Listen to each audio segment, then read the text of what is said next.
नमस्कार जी। कहानियाँ यादों की में आपका स्वागत है। प्रस्तुत है मेरी आज की कहानी पुराना मकान। मेरा और राघव जी का संबंध केवल इतना ही था कि मैं 2 साल पहले ही उनके घर के ऊपर के हिस्से में पीजी बनकर आई थी। राघव जी के दोनों बच्चे विदेश में रहते थे और शायद 3 साल पहले ही उनकी पत्नी का भी देहांत हो चुका था। रात को अचानक से उनको छाती में कुछ दबाव लगा तो मैं ही उन्हें लेकर अस्पताल आई थी। रात को तो वह आईसीयू में ही थे। दूसरे दिन उन्हें कमरे में शिफ्ट कर दिया गया। ये तो मुझे पता था कि उनके दोनों बेटे विदेश में ही रहते हैं। उनसे यह पूछने पर कि आपके पास में मैं किसको बुलवाऊं, क्योंकि शनिवार रात को तो मैं उन्हें अस्पताल ले आई थी और आज इतवार को तो मैं उनके पास बैठ सकती थी, लेकिन सोमवार से तो मुझे भी अपने कॉलेज जाना था। मेरे इस सवाल पर उन्होंने मेरी ओर देखा और फिर चुप होकर अपनी यादों में ही खो गए। थोड़ी देर बाद वे धीरे से बोले, बेटा यहाँ इस मकान में तो तुम्हारे सिवाय मेरा है ही कौन। अगर मैं अपने पुराने मकान में होता तो फिर वह अपने पुराने मकान को याद करते हुए बड़बड़ाने लगे। वो बोले, बेटा मैं अभी केवल उस पुराने मकान को ही याद नहीं कर रहा, अभी तो मैं उस उम्र को भी जी रहा हूँ जो कि हमने उस मकान में काटी थी। भले ही वह मकान बहुत पुराना था, आज का जैसे खूबसूरत बंगला या सुविधा संपन्न फ्लैट नहीं था, लेकिन फिर भी वह मकान मेरे जीवन का एक हिस्सा था। उस मकान में हमारा बचपन बीता था और जवानी की ओर भी पहला कदम हमने उसी पुराने मकान में ही रखा था। तब हम सब भाई बहन माता पिता के साथ उनके उस पुराने मकान में ही रहते थे। उस समय हम सब भाई बहन एक दूसरे के लिए अपनी जान छिड़कने वाले थे। मजाल है, स्कूल में या घर में कोई किसी को कुछ भी कह दे तो हम सारे भाई बहन इकट्ठे होकर उसे छोड़ते नहीं थे। उस घर में हम सबकी मजबूती बरकरार थी। हम सब माता पिता के प्यारे बच्चे उस मकान का ही हिस्सा थे। धीरे धीरे उस पुराने मकान के स्नेह से पनपकर हम सब कलियों से एक फूल में परिवर्तित हो गए।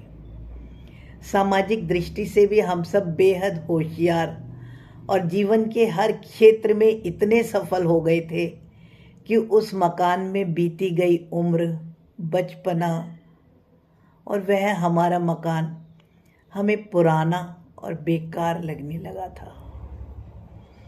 जब मकान ही पुराना हो गया था और हम सब उस घर को छोड़कर अलग अलग जा चुके थे। हाँ, हमारे पुरातनवादी माता पिता जिसके भी घर में जाते थे वहाँ वह भी और हम भी, हम दोनों ही असहज हो उठते थे।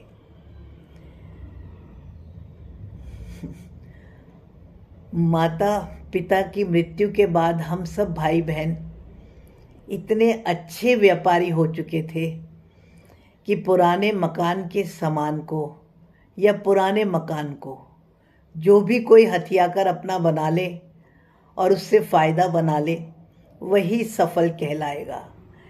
ऐसी ही विचारधारा समय के अनुसार सब में आ चुकी थी। जो ज़्यादा सफल थे वह उस पुराने मकान को बेचने में भी सफल हो गए और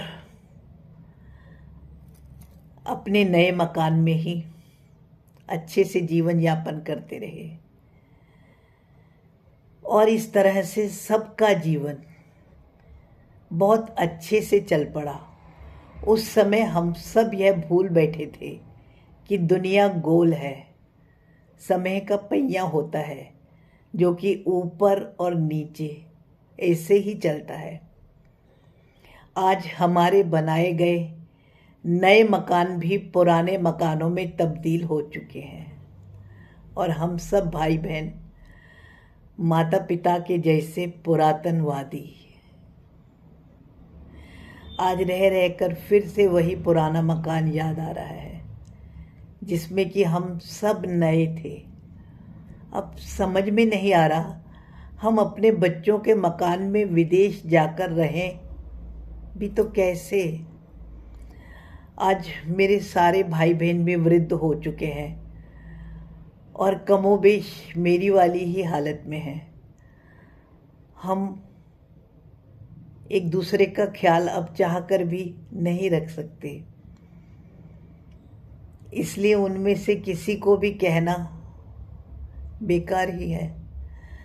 हम सबके बीच की वह कड़ी जो हमारा पुराना मकान था वह बिक चुका है और हमारे सारे रिश्ते समाप्त हो चुके हैं। हम अब चाह कर भी एक दूसरे से अपने दुख को साझा नहीं कर सकते, बस केवल यादें ही मन में लिए बैठे हैं। उस समय सब बहुत समझदार थे और इसी कारण एक दूसरे से बोलचाल भी बंद कर बैठे थे। जो जितना ज़्यादा फायदा उठा ले वही अधिक होशियार था और हम सब होशियार बनना चाह रहे थे। राघव जी ऐसे ही कुछ बड़बड़ाए जा रहे थे। मैं सिर्फ उनकी ओर देख रही थी। बाद में उन्होंने मुझसे कहा, अगर तुम कर सकते हो तो मेरे लिए कोई एजेंसी से अटेंडेंट का इंतज़ाम कर दो। मेरे पास में हमारे पुराने मकान के जैसे कोई ऐसा पुराना रिश्ता भी नहीं बचा जो कि हमारे काम आ सके। काश हमने उस समय रिश्तों की अहमियत समझी होती और उस पुराने मकान से धन की बजाय अपने रिश्ते मजबूत किए होते। मुझे पता है सब भाई बहनों का कमोबेश यही हाल होगा। ऐसा कहकर वे बहुत चुप और बेचैन हो गए। उनकी बेचैनी देखकर मैंने नर्स को बुलाया और उनके लिए अटेंडेंट का इंतज़ाम करने लगी। अब इससे अधिक मैं तो कुछ नहीं कर सकती थी, लेकिन एक बात मुझे समझ में आ रही थी कि इस धरती पर यदि हम कुछ कमाने आए हैं तो केवल प्यार और प्यार, अन्यथा ना कोई कुछ लेकर आया है और ना ही कुछ साथ लेकर जाने का प्रावधान है। यह बात सबको जल्दी ही समझ आ जाए तो बहुत अच्छा है। बहुत से रिश्ते बच सकते हैं। धन्यवाद जी।